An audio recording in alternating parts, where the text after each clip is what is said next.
시작하도록 할까요? 예. 자, 오늘 우리 주제는 핀텍입니다.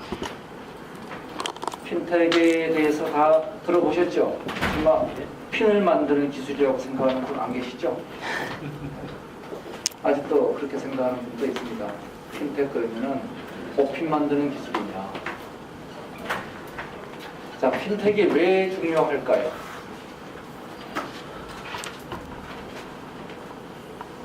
핀텍이 왜 중요하죠? 결제 시스템 스마트폰으로 유일하게 못하는 게 유일하게 못하는 게 이제는 하죠. 못했던 게 결제가 핀텍이다. 맞아요, 틀려요? 그런 걸 알고 있어요. 그렇게 알고 있어요? 예. 그런데 핀텍의 시작점이 결제죠.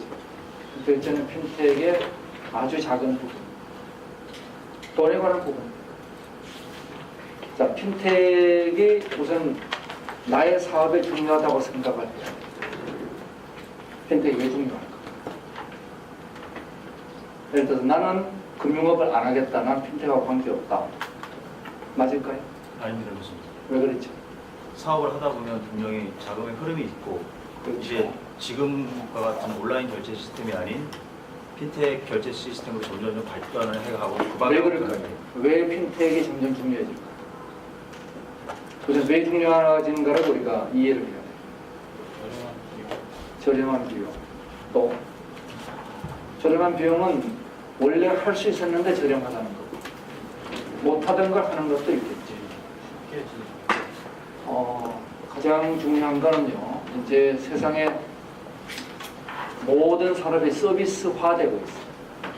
예를 들어서 제가 고속도로를 지나가다가 옛날에는 차를 세워서 돈을 냈어요. 그죠? 그 다음에 전자카드를 좋습니다. 됐습니다. 요즘은 그냥 차 지나가죠.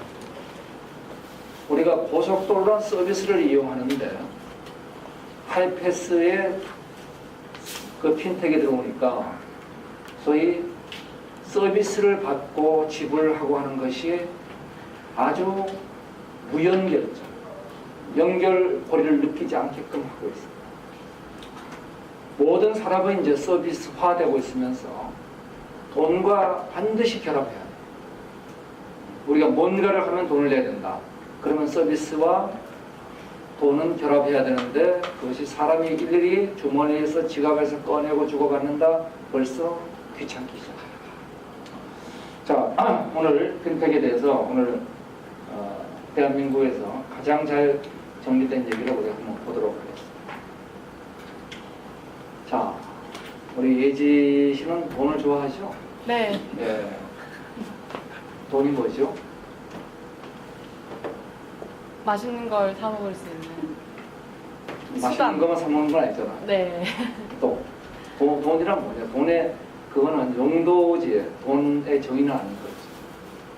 도구라고 생각합니다, 교수님. 어떤 제가 할 수 있는 일, 희망하는 일 근데 돈만이 그걸 할 수 있는 돈 안에 수단, 교환의 도구. 교환의 도구죠. 교환의 도구죠. 그러니까 그 돈의 가장 돈을 정의한다면 뭐로 정의할 수 있어? 세종대왕 그려진 게 돈입니까? 만족도의 가치. 만족도의 가치. 그거는 우리 뭐 찐빵 사 먹어도 찐빵을 먹어도 되고 뭐 좋아하는 사람하고 손잡고 가도 만족도는 느낍니다. 그 돈은 아닙니다.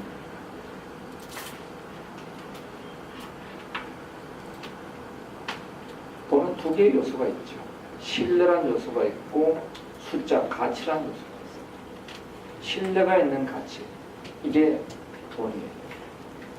우리가 돈을 이렇게 정의해 보면은 신뢰가 있는 숫자를 교환하는 걸 우리가 소위 화폐 교환이라고 얘기를 하죠.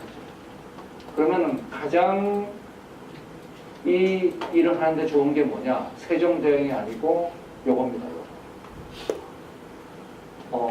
가장 그 사람들에 대해서 그 사람을 잘 인정할 수 있는 거는 생체 인증, 위치 인식 이런 것들이죠. 그리고 스마트폰이야말로 돈이 숫자로서 가장 적절하게 표현되죠. 우리가 PC만 하더라도 그 사람인가 아닌가를 인정하기가 어렵습니다.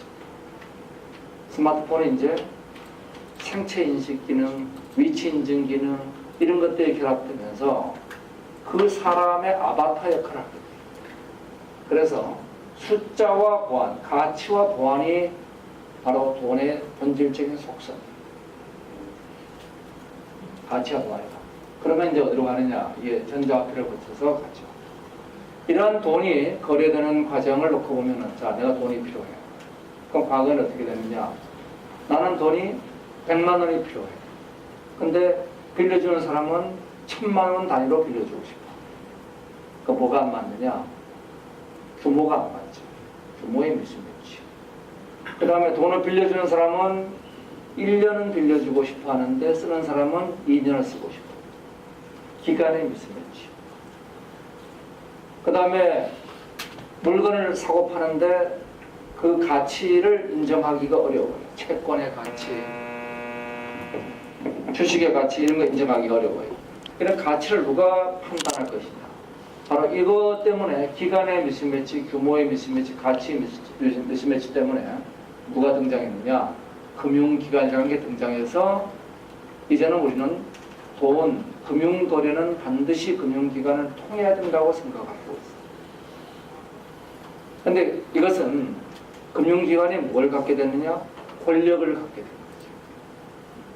그래서 이런 금융기관이 사기치면 안 되기 때문에 정부는 이 금융기관에 대해서 규제를 합니다. 그래서 금융은 기본적으로 규제 산업이 될 수밖에 없습니다. 자, 그런데 이러한 일을 우리가 금융의 패러다임을 보면은 이 은행에 대한 금융에 대한 칸막이 규제를 없애는 볼거루를 폐지하고 금융공업이 발전하고 그 다음에 금융자본이 급격히 성장하면서 이제 금융의 패러다임이 변하기 시작했습니다. 2008년도 우리 금융위기가 닥쳤죠. 그러면서 또 한 측면에서 금융의 수익성이 반으로 뚝 떨어졌습니다.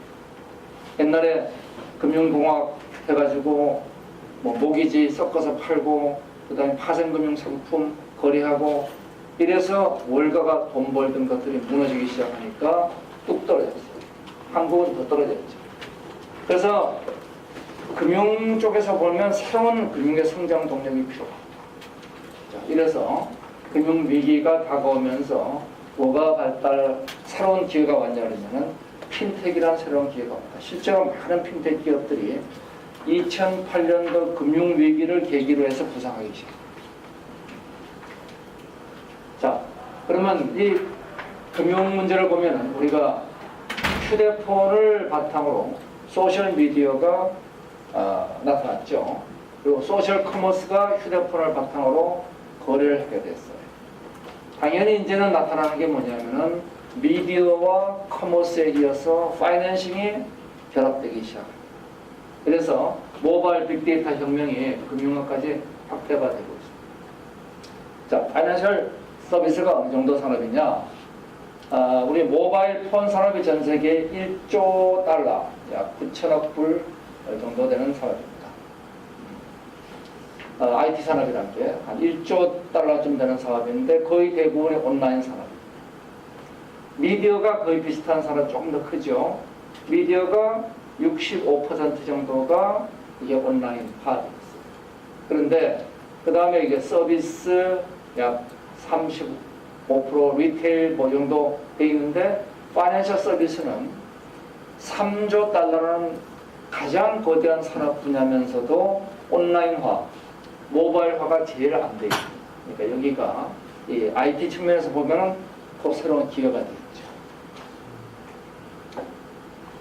자, 이래서 우리 현상을 놓고 보니까 IT 혁명이 불어닥쳐가지고 이 기술의 새로운 가능성을 보여주고 또 금융업에서는 이 파생금융 상품이 몰락하기 시작하면서 2008년 금융위기 이후에 새로운 성장 동력이 수익원이 필요하고 이래서 나타나게 된 것이 이제 핀텍이라는 새로운 산업 분야가 나타나게 됐죠. 자, 핀텍의 키워드는 뭐냐? 이 세 가지입니다. 자, 돈은 뭐냐면 가치와 보안이라고 했습니다. 그것이 거래가 되면 금융이에요. 그러니까 가치, 보안 이 두 가지가 고래 요소. 이것이 연결되면서 금융으로 가는 거죠. 그러니까 핀텍의 키워드는 딱 세 가지로 정의할 수 있어요. 이것이 가치를 선정하는 것이냐, 거기에 보안을 제공하는 것이냐, 신뢰죠. 그리고 연결을 어떻게 하는 것인가.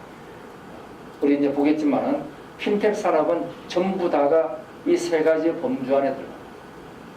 예를 들어서 빅데이터는 여기서 어떤 역할을 합니까?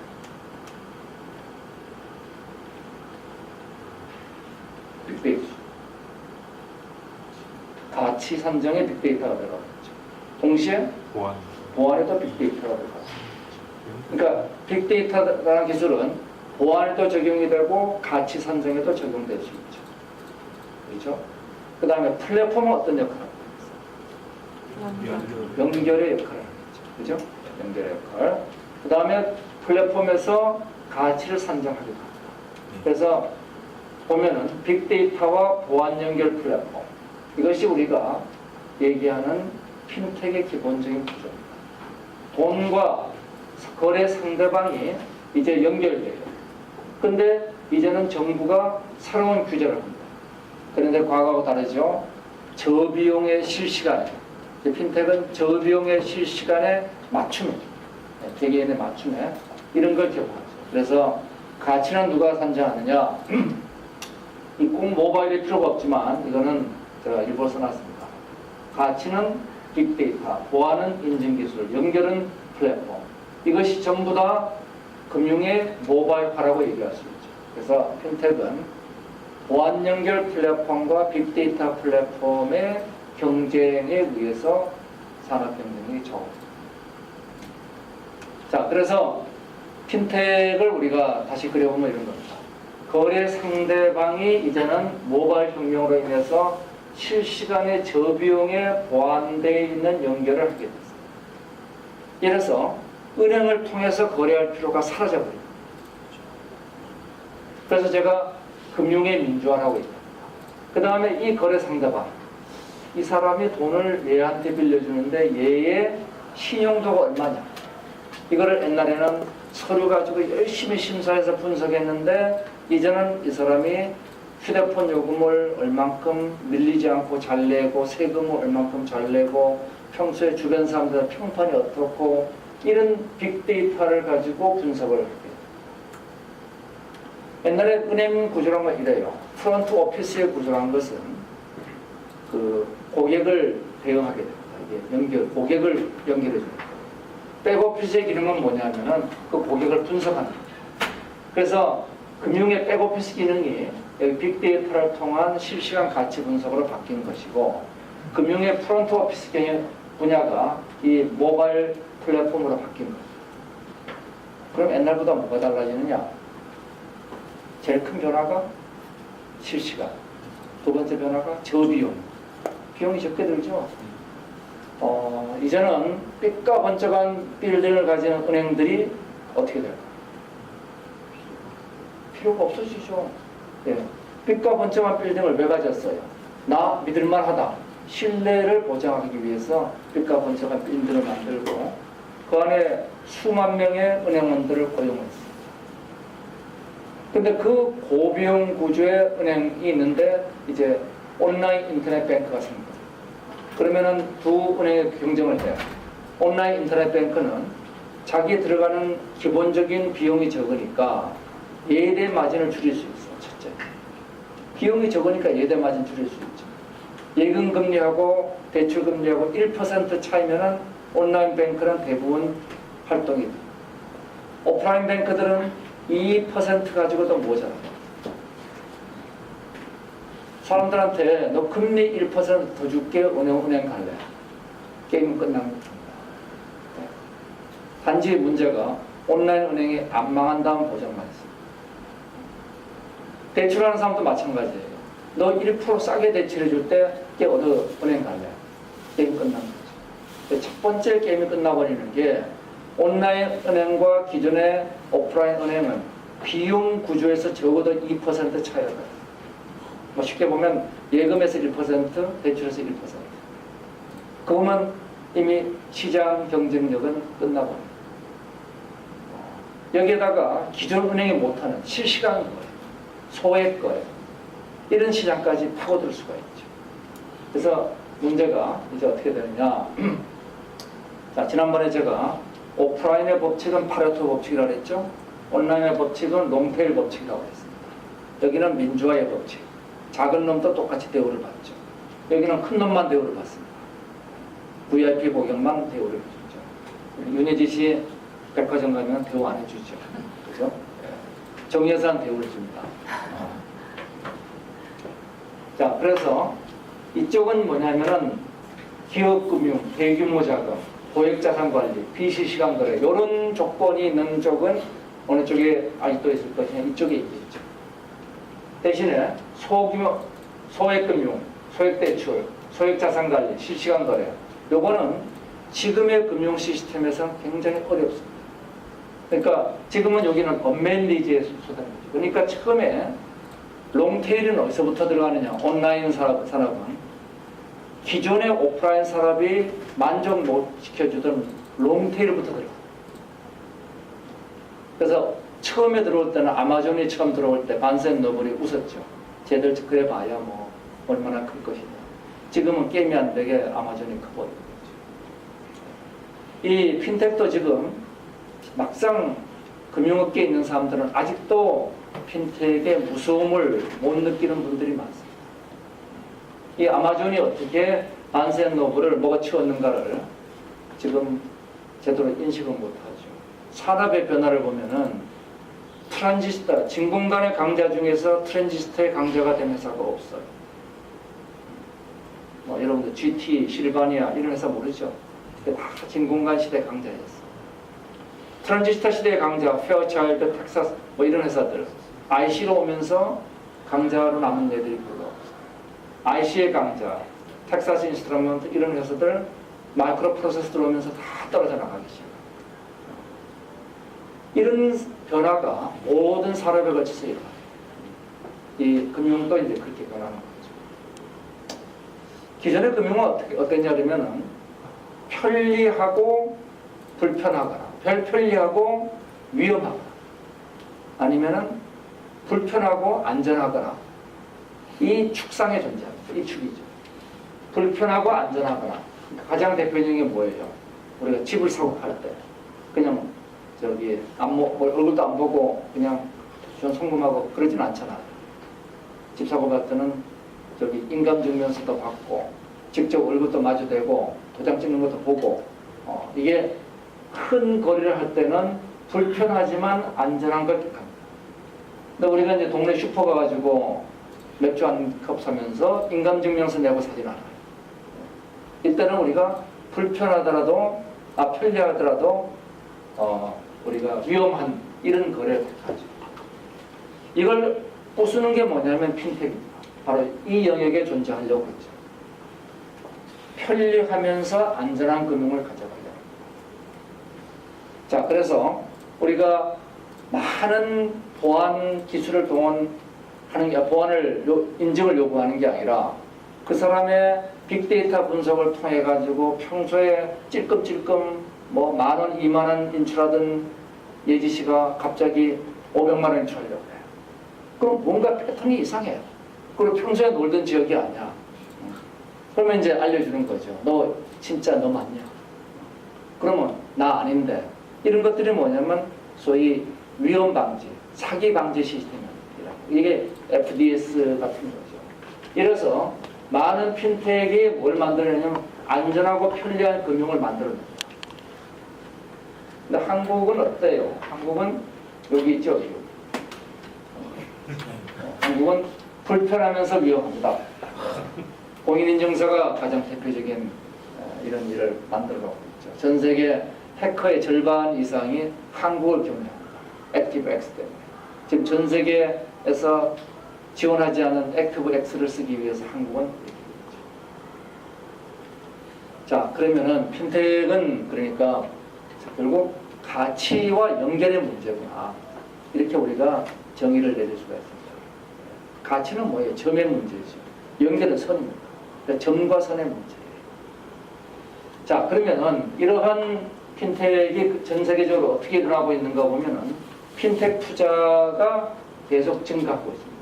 5년간 3배가 증가하고 있고 성장도 5년간 500% 성장하고 지금 전 세계적으로 빠른 속도로 핀텍이 성장하고 있죠. 이거 보면은 총 누적 투자도 3배가 증가했지만 2014년도가 아주 피크예요. 2014년도에 특히 미국의 핀텍 투자가 어마어마하게 증가했습니다. 그 전에 비해서 3배 증가했어요. 자, 이런 급격히 성장하는 핀텍 산업을 우리가 놓고 보면은 페이팔 우리가 시간당 340억, 킥스타터 7천억, 랜딩클럽 9억 이런 매칭을 하고 있습니다. 그러면 전 세계적으로 핀텍 산업이 어떤 분야에 이제 투자가 이루어지고 있는가를 좀 보고 가겠어요. 그러면 우리가 감을 좀 잡을 수 있잖아요. 요 앞에다가 핀텍 산업이 어떤 게 있다는 얘기를 좀 해야 되는데 가치, 보안, 연결을 했죠. 그러면은 지급결제란 건 뭐냐면 연결입니다. 지급결제에서는 가치 판단할 필요가 없죠. 이미 둘이서 결정해서 나는 이 카메라를 20만 주고 사기로 했어. 그럼 내가 결정해가지고 가치는 내가 판단했어요. 단지 내 돈이 글로 가기만 하면 돼. 이건 뭐냐면 단순한 연결의 길입니다. 그렇죠? 지급결제는 이 금융이 갖고 있는 가치와 연결 두 가지 속성 중에서 연결의 속성만 있습니다. 그러니까 최초의 핀텍이 등장한 것은 지급결제부터 등장하고 2008년도는 전체 핀텍 투자의 70%가 지급결제에서 이루어집니다. 2014년도가 되니까 지급결제는 뚝 떨어져서 20% 줄어듭니다. 10%였던 은행 업무가 39%. 은행은 뭐예요? 이건 가치 판단을 해야 돼요. 그래서 이제는 핀텍의 주된 영역이 연결해서 가치로 이동하고 있어요. 우리는 지금 또 핀텍이 결제라고 생각하는데 결제는 핀텍의 스타팅 포인트다. 이렇게 보시면 됩니다. 꾸준히 중요한 건 요 노란색. 노란색은 뭐냐면 노란색은 그 사기 방지 FDS 분야. 그래서 대략 보면은 핀텍이 보안, 가치, 연결 중에서 보안이 전체 한 3분의 1 정도 돼요. 보안. 좀 많은 나라는 60%까지 가는 나라도 있는데 대략 한 3분의 1 정도의 핀텍 투자는 보안에 대한 투자입니다. 그 다음에 초기에는 나머지 70%의 3분의 2 중에서 연결에 대한 투자가 많았는데 점점 이제는 가치에 대한 투자가 증가하고 있어요. 그렇게 핀텍을 보시면 됩니다. 핀텍은 은행이 진출하기도 하고 은행이 IT로 오기도 하고 IT가 은행으로 가기도 해요. IT 기업들이 가는 거 보면은 이베이, 구글, 애플, 아마존, 페이스북 이런 친구들이 이제 다 핀텍으로 들어서고 있죠. 특히 이쪽은 IT 기업들은 어디에 들어서고 있느냐? 주로 결제 분야에 들어서고 있어요. 왜냐하면 자기 플랫폼 내에서 애플페이가 있어야지 자기 휴대폰 가지고 어디 가서 물건 쉽게 사게 할 수 있죠. 안드로이드 페이가 있어야 되겠죠. 그 은행하고 기존의 은행하고 스타트업하고 그 다음에 컨설팅 회사하고 정부하고 이들이 핀텍 이노베이션을 위한 에코시스템을 만들어가고 있습니다. 그래서 전 세계에서 가장 정부가 노력해서 열심히 만들어가는 데가 영국입니다. 중국은 아주 재밌죠. 중국은 전 세계에서 핀텍의 최대 시장은 중국. 그리고 중국에 보면은 여기 티엔바오, 그 다음에 리차이퉁, 타오바오, 지구바오 이런 것들이 전부 다 뭐냐면은 중국의 대표적인 탭이라고 얘기한 텐센트, 알리바바, 바이두 얘들의 서비스들입니다. 그럼 얘들은 지금 뭐라고 했느냐? 중국은 원래 은행이 워낙 약했어요. 저 신용카드 보험료 얼마나 될 것 같아요? 8%. 그러니까 거의 신용카드가 보급이 안 돼 있어요. 그러니까 신용카드가 이렇게 보급 안 된 나라에서 신용카드를 쫙 보급시켜서 뭘 하겠다. 이거는 다 뛰어넘어 버리고. 그냥 우리는 바로 스마트폰으로 간다. 그래서 스마트폰에 핀텍을 집어넣겠죠. 그래서 미국을 보면 미국은 세계 최대 핀텍 기술을 실리콘밸리 중심으로 개발하고 있는 거예요. 그러니까 기술적인 측면에서는 미국이 제일 앞서간다. 정부의 정책적 측면에서 볼 때 영국이 굉장히 우리가 벤치마킹 할 때 많습니다. 근데 제일 앞서간 데는 어디냐? 중국입니다. 중국은 뭐냐? 그러니까 핀텍이란 게 파이낸싱, 소위 금융회사하고 텍, IT 회사하고 두 개가 합쳐지는 건데 중국은 그냥 IT가 먹어버립니다. 중국은 알리바바, 텐센트, 바이두가 모든 핀텍 산업을 다 먹어버렸어요. 그러니까 중국 정부가 중국의 낙후된 금융시장을 앞서기 위해서 대폭적으로 IT 기업들한테 금융을 라이선스를 다 줘버린 겁니다. 미국도 이걸 못하고 있어요. 그러니까 미국에서 지금 전 미국을 커버하는 온라인 뱅크 없어요. 근데 중국은 이미 그게 존재하죠. 자, 한국은 어떠냐? 한국 어떨 것 같아요?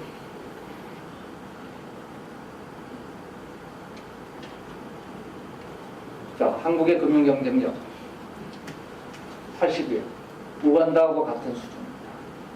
뭐 이건 제가 한 얘기가 아니고 월드 이코노미 포럼에서 발표한 거죠. 그랬더니 저기 우간다에서 한 얘기가 우리는 길거리에서 휴대폰 가지고 꼬치 먹은 돈을 지불할 수 있다. 한국은 어떠냐? 안 되지 않느냐? 그러니까 왜 우리가 한국 수준이냐? 자, 우리가 대출의 용이성, 벤처 자본, 은행 건전성 모든 분야에서 대기업권 바뀌고 세계 100대 핀텍 기업 중에 한국 기업이 전무합니다. 그러니까 우선 에지이즈 현재를 놓고 봐서는 대한민국이 굉장히 핀텍에 낙후되어 있다. 이런 거죠. 왜 그럴까? 한국 사람들이 핀텍 기술이 없어서? 한국의 핀텍 기업들을 보면 많은 핀텍 기업들이 있습니다. 90년대 후반에 출발한 기업도 있지만 대부분 2000년대 초반부터 출발했습니다. 이 중 상당한 기업들은 세계적 수준의 기술을 갖고 있습니다. 우리가 대표적인 핀텍 기업을 보죠. 우리가 페이먼트에 대해서는 스트라이프, 페이팔 이 두 회사가 페이먼트를 이끌어가고 있었죠. 페이팔 특히 한 200조 정도 거래를 하고 있습니다. 페이먼트를, 결제를. 페이팔하고 같은 시기에 만들어진 회사가 한국의 페이게이트, 인터페이 같은 회사. 같은 시기에 98년도에 만들어졌습니다. 98년. 그런데 저 페이팔, 그 다음에 2003년도에 만들어진 알리페이 이런 친구들은 세계적인 기업으로 컸는데 한국은 못 크고 있어요. 우리 랜딩클럽 2006년도에 만들어졌습니다. 역시 2006년도에 머니옥션이 만들어졌습니다. P2P 금융. 그러니까 전 세계적으로 가치를 판단하는, 왜냐하면 P2P 금융은 가치 판단입니다. 제 위험도가 얼마일 거야. 이거를 계산해야지 P2P 금융이 이루어지는 거죠. 개인들 대출해 주는 거니까. 그래서 가치 판단을 하는 은행이나 아니면은 결제를 그냥 하는 결제 서비스나 모든 양대 분야에서 이미 대한민국은 전 세계 최초로 출발한 나라. 우리가 온라인 모바일 머니는 대한민국이 세계 최초인 거 알죠? 이니시스 이런 게 세계 최초입니다. 우리가. 그 다음에 우리가 게임 마니, 이것도 게임 아바타, 이것도 우리가 세계 최초로 만든 겁니다. 그러니까 대한민국 세계 최초로 한 거 많아요. 서비스는 비슷하게 출시되어서나 금융 규제가 문제인 거죠. 그런데 다행스러운 건 이제 금년도에 우리 창조경제연구에서 핀텍 혁명 없이는 대한민국 앞으로 가기 어렵다. 왜냐하면 핀텍이 뒷받침하지 않으면은 서비스 산업이 클 수가 없어요. 내가 물건 사러 갔는데 미국이나 중국에서는 물건 사고 들고 나가면 결제되는데 한국에서는 일일이 가서 저기 카드 끌고 앉아 있으면은 그것도 기분 나쁜데 해외에서 한국 물건 사려면은 천선이 코트 뭐 이런 얘기 나오고 이래가지고는 안 되죠. 자, 그래서 이제 우리 금년도에 핀텍의 패러다임을 바꾸겠다 하고 우리 금융위가 드디어 칼을 뽑고 나섰습니다. 지금도 이제 금융위는 억울하게 생각하는 게 우리가 왜 우간다 수준 세계 80위냐. 그래서 제가 이 이후에 80위라는 가능 안 하려고 합니다. 뭐 진짜 실력은 80보다 훨씬 낫죠. 근데 우리가 규제가 워낙 많아. 그래서 이제 우리가 한국의 핀텍이 뭔가 바뀔 때가 됐다. 이래서 대한민국의 핀텍 혁명이 불기 시작했어요. 지금이 어떤 시기냐. 이제 그동안 핀텍이 빙하기에 들어있다가 이제 금년 들면서 정부에서 규제를 풀고 육성하겠다. 규제를 푸는 것과 동시에 육성하겠다. 이렇게 나서니까 핀텍의 새로운 사업들이 이제 등장하기 시작합니다. 그럼 이제 분별 현황을 좀 보겠습니다. 핀텍의 유형을 보면 이래요. 제일 간단한 게 결제입니다. 물건 사고 돈 보내고. 송금은 똑같은 거지 결제하고 단지 결제는 물건과 돈을 바꾸는 게 결제가 되고 송금은 돈을 ASB로 보내는 게 송금인 거죠. 같습니다.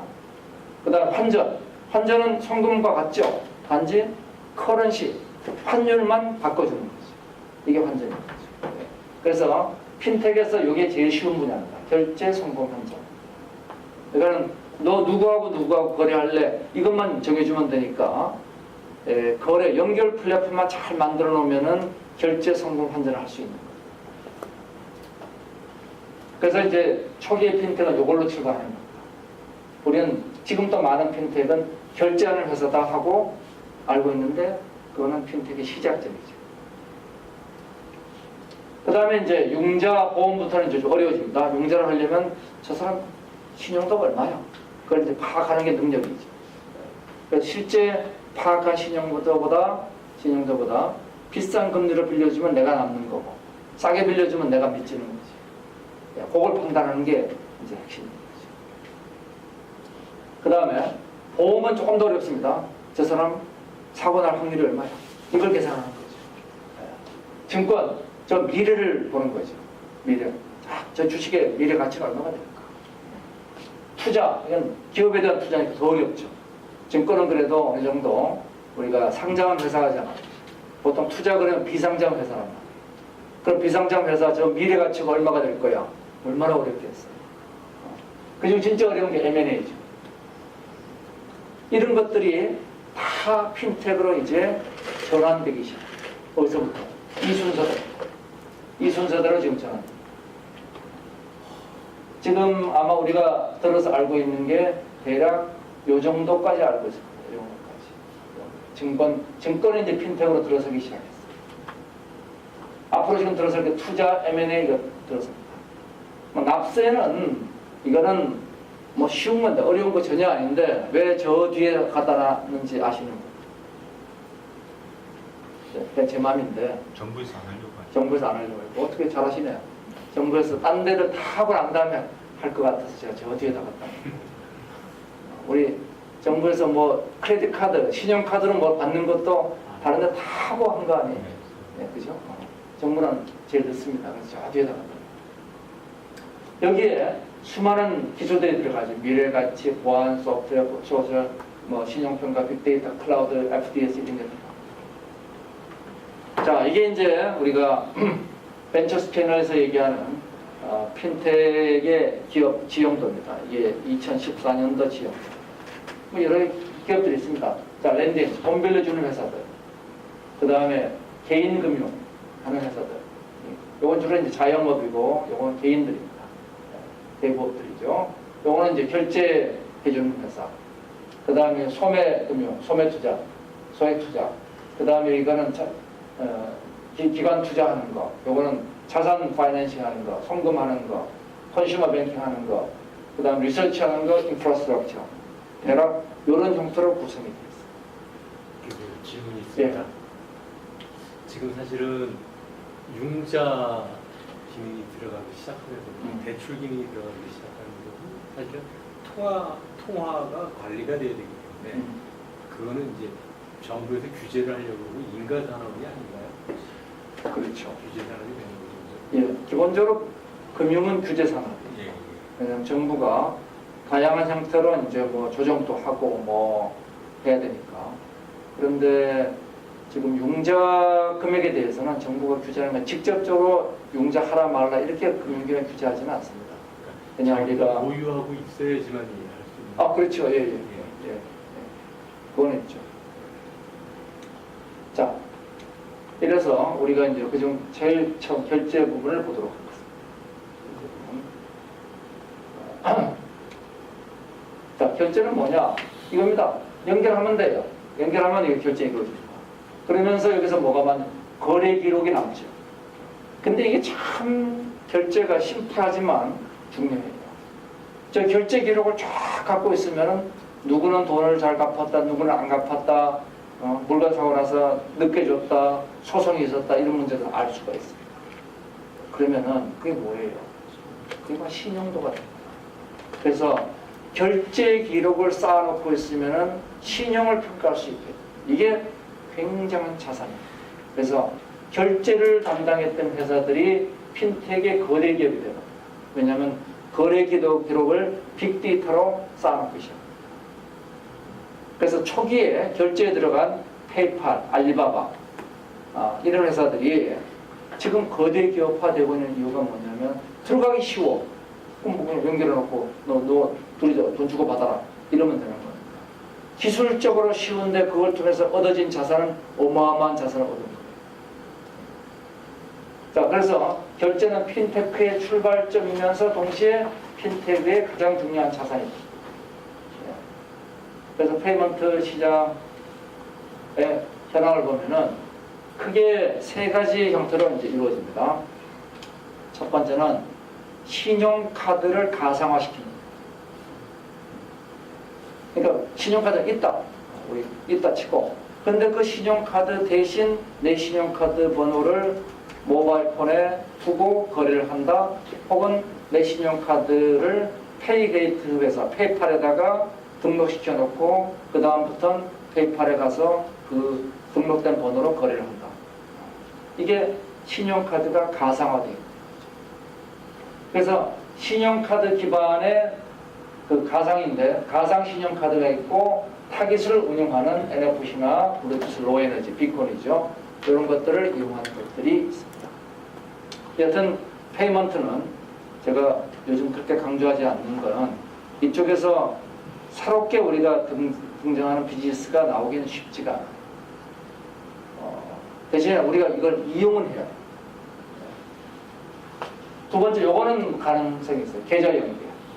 그래서 내가 신용카드가 있다 치고 그 신용카드를 온라인화 시켜서 거래시키는 게 아니라 내 휴대폰 안에다가 지갑을 갖다 놓고 지갑을 가상화시킵니다. 두 번째는 가상 월렛입니다. 모바일 월렛이. 근데 모바일 월렛을 그 충전을 누가 하느냐? 신용카드를 연계하는 게 있고 아니면은 내 계좌를 연계하는 게 있고 아니면 돈을 빌리는 게 있어요. 세 가지 다 가능하죠. 내 월렛에 지갑에 돈이 지불할 돈이 없으면은 대출을 받아서 해라. 이게 대출이죠. 알리바바 파이낸셜 같은 게 그런 겁니다. 그 다음에 그게 아니라 중국 같은 경우 신용카드가 취약하니까 물건 사고 물건 대금을 신용카드로 지불 안 하고 알리페이로 지불을 할 때 돈이 있어야 지불할까? 어디? 알리바바 알리페이에 돈을 구자를 갖다 놔. 그러면 거기 남아있는 돈이 평소에 지불할 것보다 더 많이 남아있겠지. 그래서 이게 바로 MMF 구자로 남는 겁니다. 펀드가 되거나 아니면 대출을 받거나 둘 중 하나. 대출 안 해주면 펀드 돈 쌓아놓고 있어야 되고 대출해주면 그건 대출이 되는 거예요. 그래서 알리바바가 둘 다 사업을 해요. 위어바우란 거는 MMF 펀드예요. 너 물건 살 돈을 미리 우리 위어바우에 갖다 놓으면은 그 이자 줄게. 근데 그 이자를 얼마 줬느냐? 은행 이자의 2배를 줬습니다. 그래서 돈이 이게 100조가 모인 거예요. 순식간에.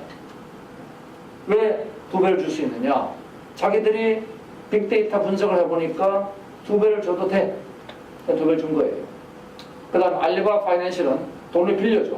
실시간으로 빌려주는데 투자 분석을 해봤더니 이게 은행에서 그 빌려주는 것보다 디폴트가 반밖에 안 돼요. 왜? 빅데이터가 있어요. 그러니까 다른 은행들이 알리바바하고 싸우면 안 돼요. 그 빅데이터 싸움. 이게 굉장히 무서운 거죠. 그 다음에 이거는 역거래 카드란 거는 뭐냐면은 제가 뒤에서 다시 설명하겠지만은 지금 우리가 신용카드 시대가 과연 앞으로 지속될 것인가 아닐 겁니다. 그 뒤에서 얘기를 다시 하겠습니다.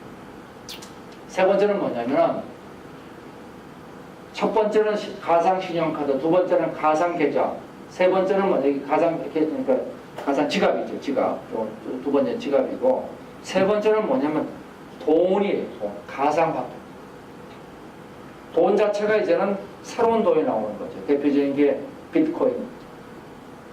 그래서 비트코인 같은 게 리플, 라이트코인, 피어코인, 코빗은 이제 좀 교환해 주는 데고 이런 비트코인과 일반 화폐를 교환해 주는 데가 코빗이죠. 돈 자체가 이제 달라집니다. 돈 자체가 과거의 돈하고 달라지는 돈.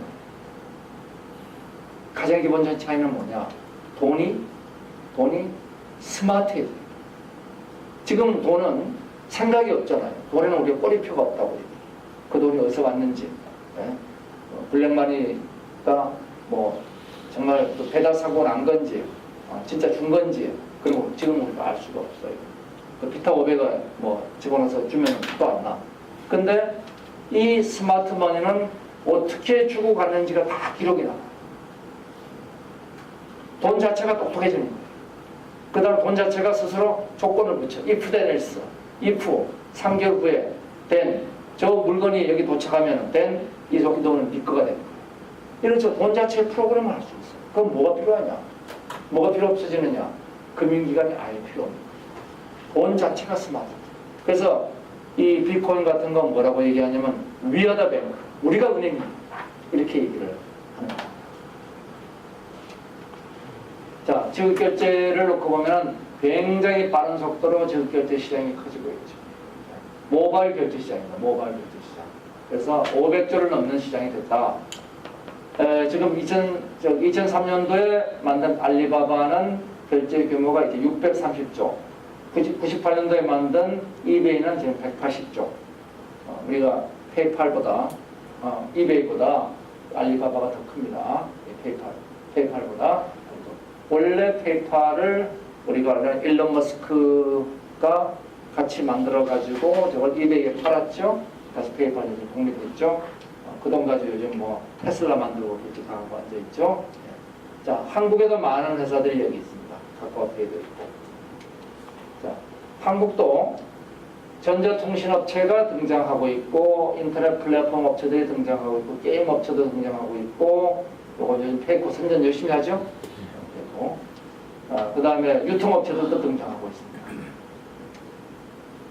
여기 대표적으로 모바일 알라딘 신용결제 오픈했다. 이게 페이게이트의 제품들입니다. 그 다음에 뱅크 원래 잘못된 월렛입니다. 카카오가 요즘 뭐도 만들었냐면은 애들끼리 밥 먹으러 가가지고 좀 더치페이를 해야 되는데 더치페이 기능을 집어넣었죠.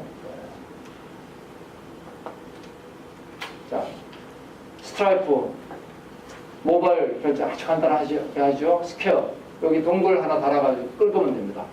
요 동굴 우리 옛날에 대한민국에서 98년도에 우리 한국에서 만든 바가 있습니다. 자, 여기 이제 2009년도에 설립 3조, 이게 6조 가치를 가집니다. 벤모는 소셜 기능을 통해서 모바일 송금을 하죠. 이제 끝판왕은 애플페이가 지금 끝판왕이라고 보이고, 페이팔, 지오 페이먼트, 포토 페이먼트, 잡, 많은 종류의 페이먼트가 등장합니다. 여기서 페이먼트는 연결과 보안이, 연결과 보안. 그러니까 페이먼트 기술의 지금 핵심은 뭐로 가냐면은 연결은 쉬워지니까 이제 보안이 핵심입니다. 보안을 해서 근거리 대면 인증. 그래서 지오 페이먼트는 근거리 대면 인증으로 위치 기반의 서비스를 한다. 그 다음에 결제 단계를 축소시기의 잡이고, 이 사람은 사진 스캔 가지고 포토페이, 사진 스캔 가지고 페이먼트 한다. 그러니까 다양한 형태의 이제 우리가 페이먼트들이 등장하고 있죠. 중국입니다. 중국의 페이먼트들인데 여기 이제 중국의 페이먼트들. 여기 지워봐봐. 이게 알리바바 거고. 요거는 아까 얘기한 아프리카의 엠페사란 아프리카에서도 모바일 폰 가지고 페이먼트를 합니다. 그래서 제가 저기 탄자니아 가가지고 길거리에서 꼬치 사 먹고 이걸로 지불하는 걸 봤어요. 꼬치 사 먹고 휴대폰 꺼내서 지불합니다. 그러니까 한국이 후진국이라고 얘기합니다. 케냐 GDP 25%에 해당되는 그 금액이 엠페사를 통해서 거래됩니다. 그렇죠? 한국도 한국 NFC, 요 모바일 NFC 기반 스마트 카드. 그 다음에 유비페이는 좀 독특한 사례입니다. 우리가 신용카드가 왜 나왔는가 생각을 해보세요. 우리가 내가 물건을 샀어. 돈을 줘야 돼. 그럼 돈을 주면은 받는 사람의 구자번호를 알려줘요? 주는 사람이 알려줘요? 받는 사람이 알려주죠. 원래 물건 사고 우리가 돈 송금할 때는 받는 사람이 구자번호를 알려주는 겁니다. 그런 거죠. 주는 사람, 산 사람이 알려주는 거 아니에요. 내가 돈 보내는데. 근데 보세요.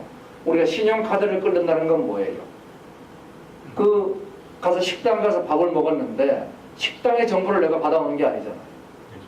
그죠? 아니, 돈 보내는 사람이 나의 정보를 알려주는 거예요. 그래서 이게 신용카드가 왜 이렇게 됐느냐. 원래 정상의 반대로 되어 있습니다. 신용카드가. 왜 반대가 됐느냐. 옛날에는 이제 IT 기기가 발달 안 하고 모바일 IT 기기가 없다 보니까 이게 포스머신이라는 게 가게에만 있지 사람이 들고 다닐 수가 없어. 그래가지고 가게에는 포스머신이 있으니까 가게 주인은 나는 됐으니까 네 거 내가 알아야 되겠어서 돈 보낼 사람 정보를 받은 거예요. 유비페이는 이걸 바꿔놓은 거예요. 그럼 뭐가 좋아지느냐. 개인의 정보가 빠져나갈 일이 없어요. 이게 정보 보안의 획기적인 변화. 받을 사람이 정보 내라. 이거죠. 그러니까 수많은 소비자들이 카드 번호를 줘야 될 이유가 없어집니다. 신용카드는 좀 더 우리가 놓고 그런 게 이론적으로 이래요. 신용카드가 외상으로 물건을 산 거다 이렇게 정의하죠. 근데 사람들이 우리가 물건 사고 신용카드로 지불할 때 외상으로 샀다고 생각하나요? 그냥 내가 돈 지불했다고 생각하는 겁니다. 우리는 외상으로 살려고 한 거 아니에요. 그냥 돈 지불한 거예요. 자, 그런데 왜 카드라는 게 필요했느냐? 그리고 그게 왜 신용이 됐느냐? 옛날에는 저 사람이 결제를 하는 순간에 저 사람이 부자의 돈이 있는지 없는지 하는 사람이 몰라. 그러니까 그 사람의 신용을 신용카드 회사가 대신 보증을 해줘. 그리고 디폴트가 나면 신용카드 회사가 물어줘. 대신에 신용카드 회사는 3% 수수료를 받아. 이게 지금 그 구조란 말이에요. 근데 전제조건이 뭐예요? 이제는 결제하는 시점에서 이미 저 사람이 돈이 있는지 없는지 우리는 알 수가 있어요. 더 이상 신용카드가 필요한 시대가 아닙니다. 체크카드가 그거죠. 체크카드는 결제하는 시점에서 돈이 빠져나. 그러면 체크카드하고 신용카드의 차이는 뭐냐? 리스크가 없어집니다. 체크카드는 디폴트 리스크가 없습니다. 근데 체크카드 수수료는 이론적으로 0으로 갈 수 있어요. 신용카드 수수료는 0으로 못 갑니다. 왜냐하면 누군가 신용카드에서 디폴트를 낼 수 있어요. 신용카드 대략 3% 받아가지고요. 3% 받아가지고 카드 회사가 2% 자기 쓰고 1%는 뭐 하는 데 쓰냐면은 마일리지 벤산 조금밖에 안 줘. 마일리지. 그러니까 1%는 자기 내부에 쓰고 1%는 이것저것 하는데 비용으로 쓰고 1%는 그 마일리지로 또 줘요. 근데 사용자 입장에서는 저는 체크카드보다 신용카드가 더 유리하다고. 지금 유리하죠. 왜냐? 마일리지를 주니까. 마일리지뿐만 아니라 결제할 때도. 결제할 때 나중에 결제하니까. 네, 그리고 뭐 그때그때 계속. 그래요, 맞아요. 그런데 만약에 그 3% 수수료가 그 소위 가맹점주가 체크카드와 신용카드를 선택할 수 있게 해준다면은 체크카드를 선택할 수 있어요. 실제로 중국의 경우에는 그걸 선택할 수 있다. 그리고 아니 중국의 많은 서비스의 경우는 신용카드 안 되는 서비스가 많습니다. 그 디디 타처 이런 같은 택시 서비스 같은 경우 신용카드 서비스가 안 돼요. 왜냐하면 그 수수료 때문에. 그래서 신용카드 서비스가 궁극적으로 문제가 되는 게 이런 거예요. 페이스북이 이제 송금 서비스 어떻게 해요? 페이스북에다가 내가 유닛이 페이스북 메신저에다 딱 놓고 50불 딱 써요. 그러니까 50불 씁니다. 그럼 돈이 유닛한테 가는 거예요. 이게 그러면 거기서 송금 수수료가 있냐? 없어요. 그러니까 똑같은 서비스 한국 토스가 하죠. 비바리퍼블릭에 송금 수수료 없습니다. 근데 만약 그것이 신용카드 기반으로 이루어진다면 송금 수수료 제로 받을 수 없어요. 그래서 지금 신용카드 수수료는 이상한 겁니다. 이 지급결제 중개성이란 건 뭐냐면 모든 게 제품과 서비스가 융합하기 때문에 유형의 제품과 무형의 서비스가 융합하죠. 지난 시간에 제가 O2O를 얘기했어요. 그죠? 그 다음 O2O가 하드웨어 스타트업에서 다시 이게 합쳐진다 그랬어요. 제품과 서비스가 융합하는 시대가 됐어요. 그럼 두 개가 융합하려면 뭐가 등장해줘야 되느냐? 핀텍이 등장해줘야 돼요. 핀텍이 실시간 결제를 받쳐줘야지 PSS가 프로덕트 서비스가 융합하는 PSS가 만들어져요. 자, 송금과 환전까지 하고 이제 잠깐 브레이크를 하겠습니다만은 송금 환전은 결제의 아류죠. 결제 아류죠. 그래서 보안 연결을 하고 나서 요거 송금 환전은 그 기록을 자산화시킨 겁니다. 송금 환전은 결제와 동일하죠. 물건 안 사고 돈 주고 받으면 송금이고 국가가 바뀌면 안 됩니다. 대표적인 게 이제 트랜스퍼와이즈. 영국의 트랜스퍼와이즈라는 회사가 환전 서비스를 하는데 환전 수수료가 일반 은행 수수료의 10분의 1이에요. 어떻게 10분의 1 수수료 받고 할 수 있죠? 10분의 1이었어요. 이게 많은 사람 모으면 됩니다. 미국에서 영국으로 송금하는 사람, 영국에서 미국으로 송금하는 사람 쭉 다 모아봐.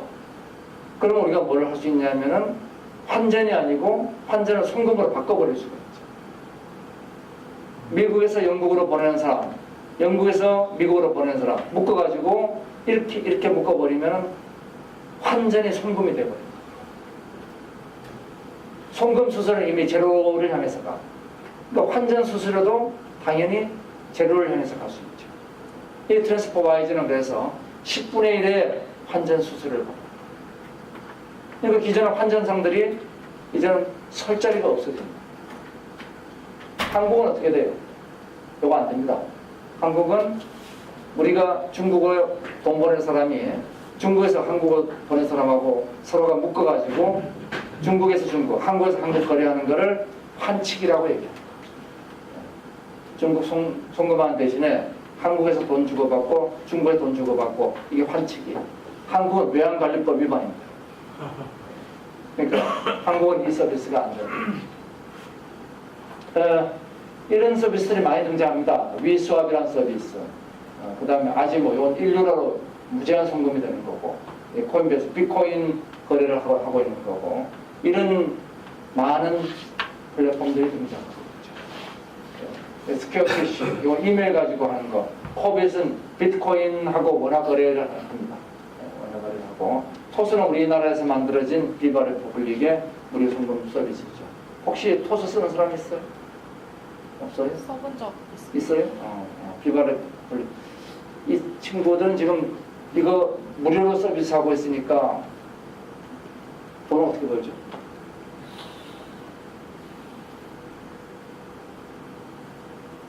패션이죠. 이쪽이 고민입니다. 지금 이 토스 서비스를 통해 가지고 이 사람들이 굉장히 사업을 넓히려고 그러는데 일단은 가맹점을 많이 모으는 게 이 사람들의 목적입니다. 자, 궁극적으로 보면 페이먼트가 이제 어디로 다 들어가느냐? 메신저로 다 들어가요. 그래서 페이스북 메신저에다가 글자 쓰면은 송금이 돼요. 위챗에서도 송금이 돼요. 예. 그러니까 모든 메신저들이 뭘 하느냐? 모든 메신저들이 이거 가지고 안 돼. 수수료 0%로 가고 있어. 전부 다 수수료 0%로. 그러니까 신용카드를 중간에 매개로 하면 이게 되질 않아요. 그래서 신용카드 시대가 종말을 향해서 가고 있다. 이렇게 제가 얘기를 하죠. 자, 그러면은 10분 브레이크하고 우리 나머지 또 하도록